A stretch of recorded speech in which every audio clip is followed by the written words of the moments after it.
Mon phénomène cette semaine, les livres d'horreur. Mon premier phénomène, L'année du loup-garou de Stephen King. Ce livre-là raconte l'histoire d'un village minier.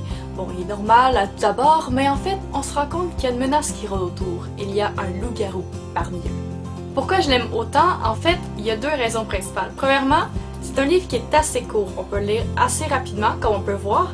Donc pour ceux qui voudraient commencer à lire de l'horreur, mais veulent pas se taper, comme par exemple Venderer 63 ou Cellulaire, qui sont assez volumineux, vous pouvez commencer par ça, et bien évidemment, c'est Stephen King qui l'a écrit, donc c'est de l'horreur absolue.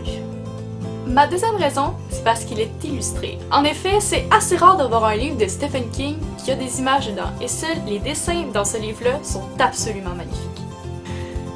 En plus des dessins exceptionnels, il y a aussi des séparateurs à chaque mois. Ça, c'est assez intéressant de voir ça dans un livre.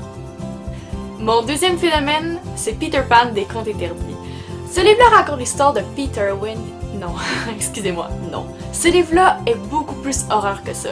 Ça reprend les personnages et les concepts du livre qu'on connaît tous, mais les rend vraiment plus horreur. Qu'est-ce qui est vraiment intéressant avec cette adaptation-là, c'est que bien évidemment, c'est horreur, mais plus particulièrement, les personnages sont tous plus trash. Donc par exemple, Wendy et ses frères sont dans un asile, Peter est très mystérieux et inquiétant, mais par contre, Hook, donc le capitaine Crochet, est un enquêteur de police. Ce que j'aime beaucoup de ce livre-là, c'est que c'est une adaptation vraiment d'horreur. Vous me connaissez, j'aime ça l'horreur, j'aime ça les contes, donc c'est un mix parfait des deux.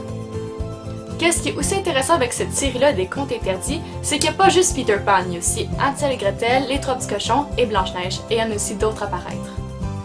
Ce que j'aime aussi des deux livres combinés, c'est qu'ils sont pas très gros. Donc, si jamais vous avez peur de vous lancer dans l'horreur, dans les livres en général, puis vous trouvez que c'est toujours des trop longs livres avec des trop grandes séries ou juste que vous n'avez pas le temps, ces livres-là, ils sont relativement faciles à lire et très rapides, donc n'hésitez pas. Si jamais vous voulez lire l'une de mes suggestions, qu'elle soit nouvelle ou précédente, vous pouvez toujours aller dans l'une des bibliothèques du réseau Biblio de la Montérégie. Alors mon phénomène de cette semaine, les livres d'horreur.